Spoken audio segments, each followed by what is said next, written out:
Well, thanks for coming in, viewers. Reverend Dr. J.W. Morrison, theologist, Central Coast, New South Wales, Australia. Nice and early, 5 a.m. Quick video for y'all on psychology through theology.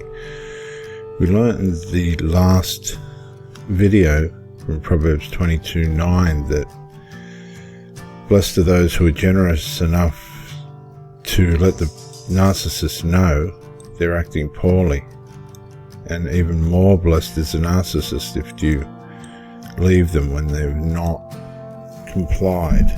This is where people are going wrong. When the narcissists don't comply, people aren't leaving, and this is leaving the narcissist poor, because a poor narcissist is a narcissist that's just left to their own devices, be it male or female. The most generous thing you can do for a narc is feed them the truth, the information that they need about what they're doing to you in their poor behavior, and these are the consequences, albeit. So it's a blessing and generous of you to confront, try and resolve, which you won't with a narc, the issues, and let them know how psychologically poor they are. Rolling on from that, in verse 10,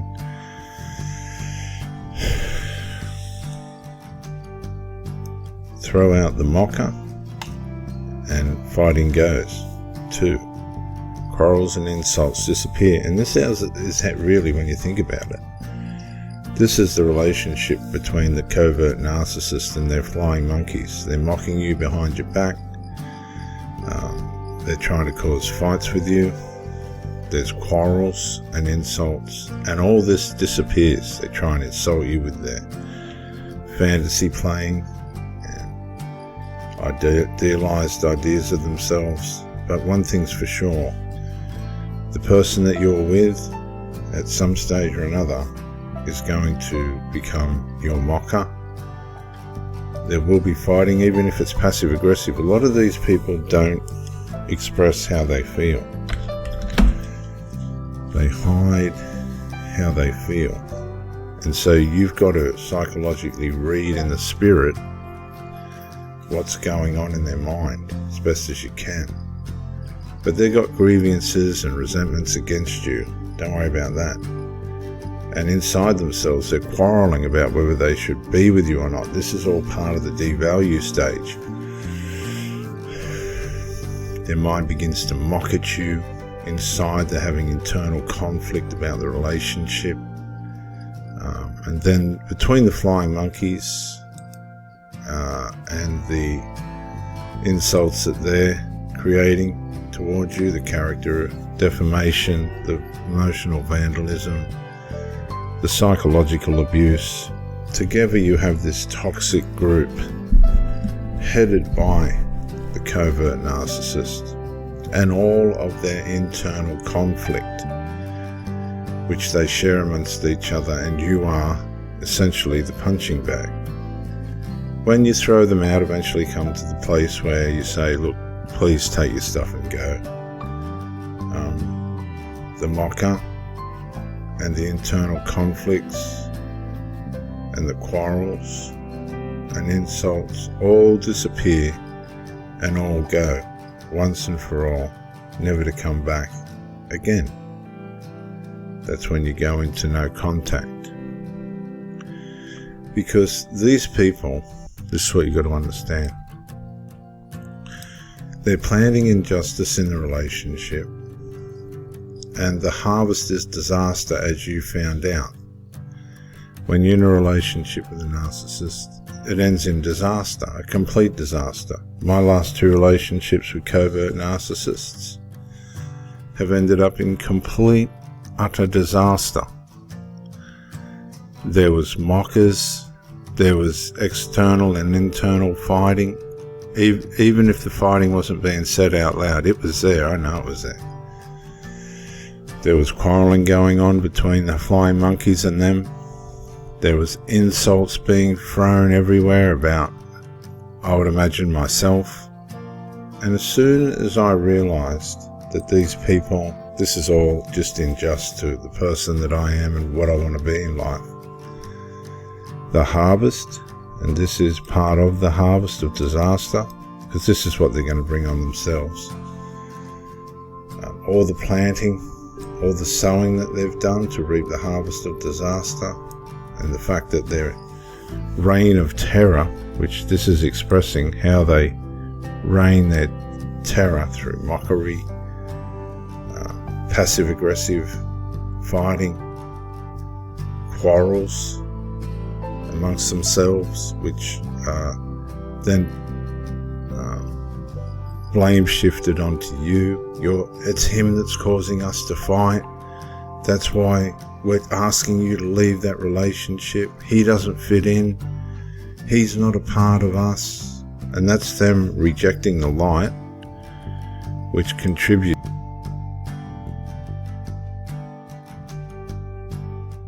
to their harvest of disaster, because it's unjust to reject the light. It doesn't do anyone any good to reject the light.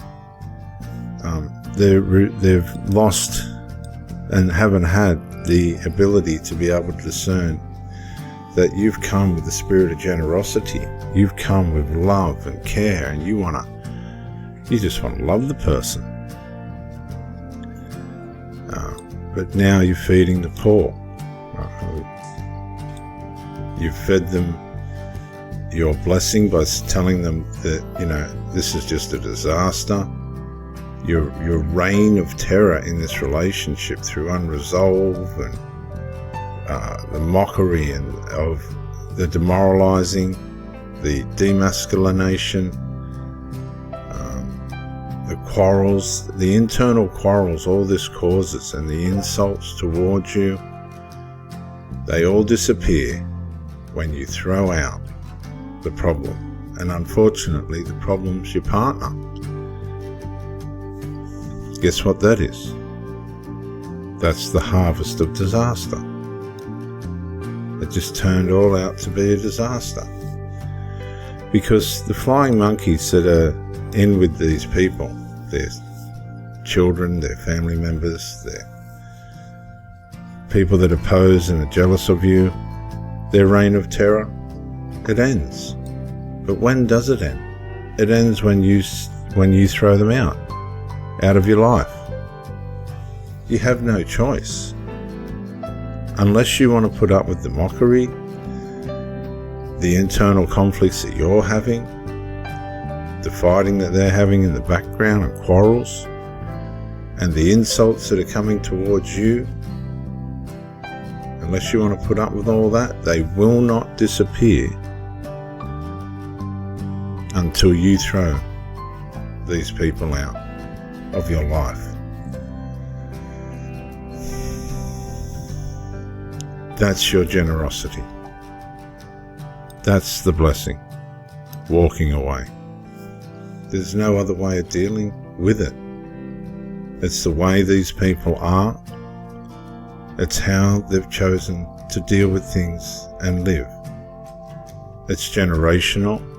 Unless a black sheep rises up in the family and goes, you people ain't living right, then the golden child and the scapegoat and the narcissistic parents won't come to their senses, and usually they don't. It takes a tremendous crisis, series of crises, disasters, a harvest of disasters, one after the other, until they're brought to their knees and go, hang on, we're living wrong. And we're hurting people along the way.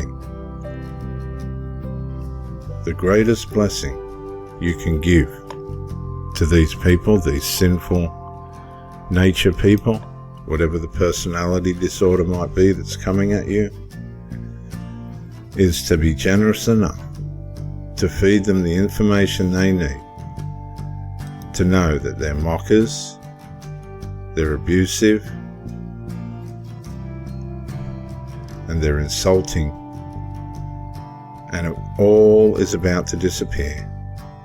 This is the blessing, because I want you to go and I'm going to disappear. And when you disappear, this is the opportunity for these people to realize that they're either going to decide to continue on in their disaster, their psychological disaster, no matter how much they try and mask it up and all the rest of it, the mask always slips. The problem for the covert narcissist and their flying monkeys, they always try to find the route of least resistance, and it doesn't work. And as they go through their disaster after disaster, disaster after disaster, hopefully they will come to their end, that their senses will turn them in 180 degrees, and they'll find the help that they need to be able to come into their blessing. Because as much as they want to resist it and deny it and run from it, they're living in a disaster. There's no other way I can say it. They're the borrower. They're the servant of their personality disorders and their sinful nature. They're serving sin. They're serving harm. And unfortunately, they will take you to the stage where you have to throw them out and you disappear out of their lives. It's just how it works. And unfortunately, the blessing in this case, the generosity for everyone involved, is to end the relationship. I'm Reverend Dr. J.W. Morrison, theologist. Thank you for joining me, and bye for now.